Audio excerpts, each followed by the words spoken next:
in this video, I will be reviewing the movie Lisabi, A Legend is Born, which you can watch on Netflix. So this movie is the part two of Lisabi the Uprising, the movie which came out last year.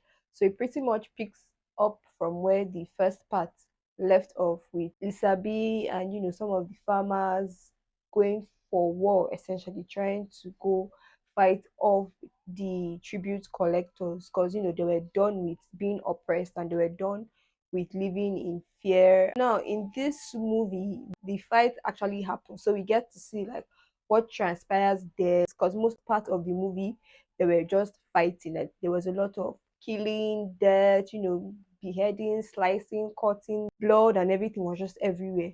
So after the fight with in the Egba land, where the people were victorious. So they sent the bodies of these tribute collectors who they had killed, over 600 men. So they sent the body to, the king Oloyo, to see like the people are tired, the people are done with being oppressed. And in doing that, which is of course a declaration of war, so the king sends his guy Aronimoja to go kill 6,000 of their people. Like he should just finish them for what they had done, essentially. So like the fight that we saw in the closing act of part one, we get to see an even bigger fight now in this part two, and we get to see whether Lisabi and his men would win, or whether the king's warriors would win. When you hear okay there's a part two, so you're like, okay, what exactly is this part two going to bring?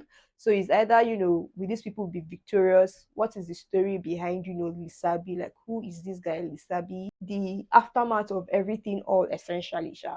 So that is pretty much what we get to see happen in this movie. I'll try my best not to give spoilers. The movie was, of course, directed by Niyi Akinmolayan. It was produced by Adebimpe Adedimeji and Victoria Akinjobi. Executive producer is, of course, Lateef Adedimeji. It was written by Niyi Akinmolayan and Yinka Olaoye. So it is pretty much a historical, action drama type of movie. So now I'll talk about the actors and performances in this movie. Most of the people we see in the part two, we've seen them before in part one, like Lisabi, of course, who is the lead actor in this movie, who was played by Lateef Adedimeji. So, we know his thing was he was just a farmer living his life. His best friend got killed. So he led his people in a revolt against their oppressors, essentially. So that's his own thing. But remember in part one, because I was so excited to see part two.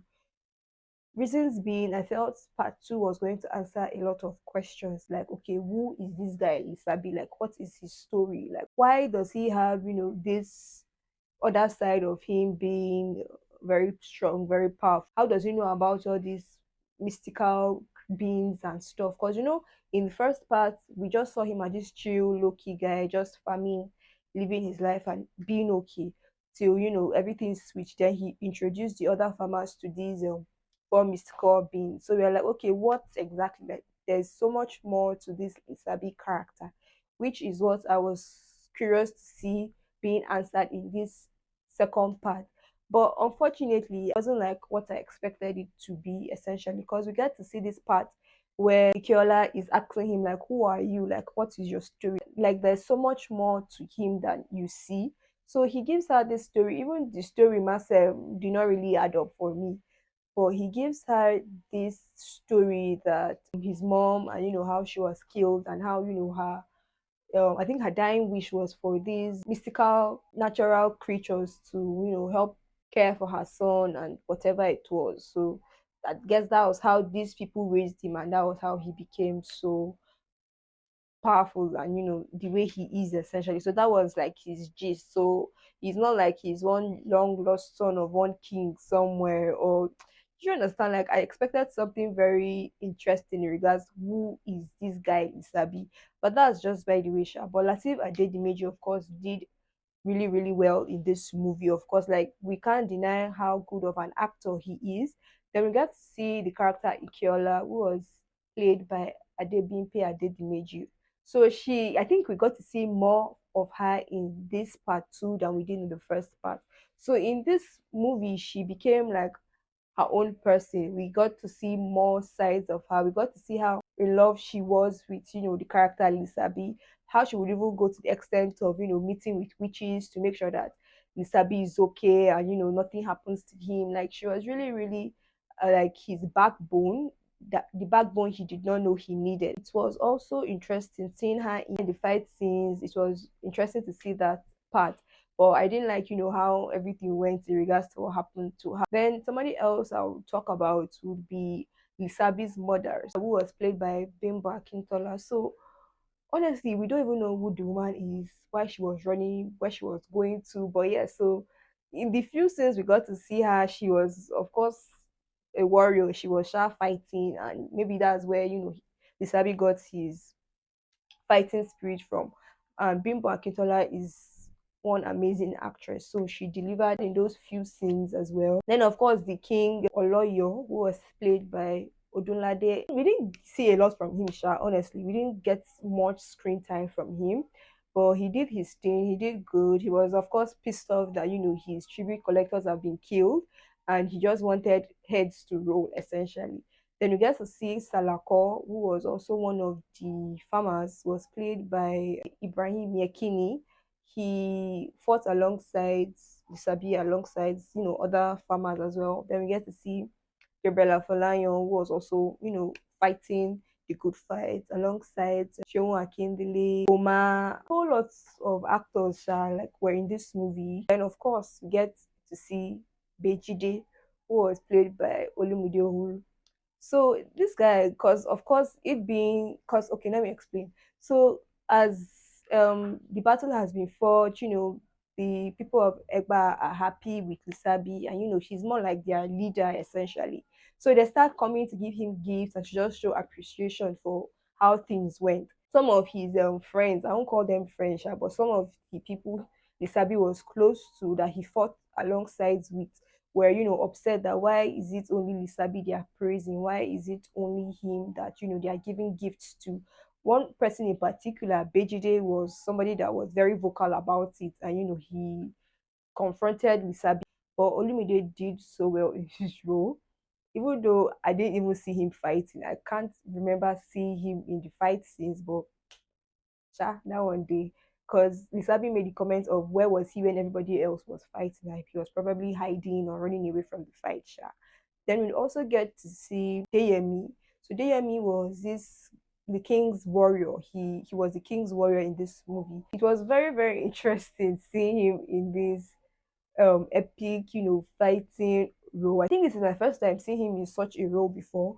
And he really, really did well. He and Lisabi were, of course, enemies. They were rivals. So it was interesting to see his character as that sort of villain in the movie. Of course, familiar faces would also get to see the mystical beings, included Iferili, alongside 14 the other people, Sha, but they were also in part one. Everybody did so well in the movie. Like all the actors brought their A game. And just like we're continuing from where part one stopped. So the top notch performances from the actors was what we also got to see in part two. Nothing short of that. Some of the themes you can pick up on in this movie will of course be the theme of jealousy, envy, like I explained in the case of Bejide. People will always act the way they want to act, betraying him. Like it was just crazy. Like it was expected, but it was just too soon, the way it happened. So we get to see the whole betrayal, jealousy, envy, which is very, very ugly. And we of course get to see the whole thing with loyalty, because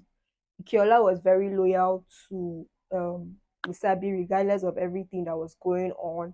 And of course, there was a theme of leadership, because Lisabi was a very, very good leader, because somebody had to stand up. Like if you did not stand up, I don't think those other farmers would have. So for me, between the first Lisabi, that's the uprising, and this one, A Legend is Born, which do I actually prefer? I was excited and curious to see what the second one would bring, thinking it was going to answer some of the questions that I had, like, okay, who is this guy? What is his story? And like maybe we get to see something different, something new, something exciting from the second part that we didn't get to see in the first part. So maybe it's because I had a lot of expectations for part two. I would pick, the first one over this one, just because it had this wow factor. There was just something beautiful about the story. But for me, Sha, I didn't really get to know the gist behind, this guy Lisabi. Like I don't know, I just had this grand, story, this grand backstory about who he was. Maybe that's why when I got to watch the movie, it seemed downplayed to me. Like my expectations of, who this guy is wasn't really what it was. In part two, we also get to see more of their special effects. I think we even get to see some people looking like animals, looking like wolves or something, fighting. Get to see a lot of disappearing and appearing. Get to see like a whole lot of magical, mystical, things are in play. So that it really, really did well. And of course, costume design, set design, cinematography, sound, movie, of course, delivered on that. And if you're somebody like me that enjoys watching all these epic Yoruba movies, then you'll definitely enjoy watching this one.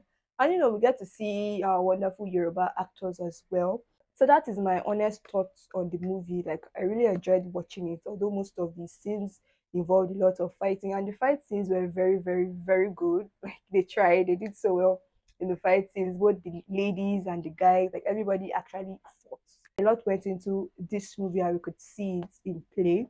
But yeah, so that is it. Lisabi, a legend is born. So of course, it is a story based on the actual legend who saved, his people from being oppressed. And apparently, they get to celebrate him every year, which is very, very interesting. If you want to see the movie, you can watch the movie on Netflix. Lisabi, a legend is born.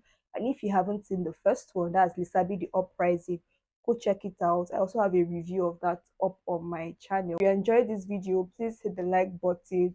If you're new to my channel, do subscribe. Check out my other videos. Thank you so much for watching, and I'll see you in my next video. Bye.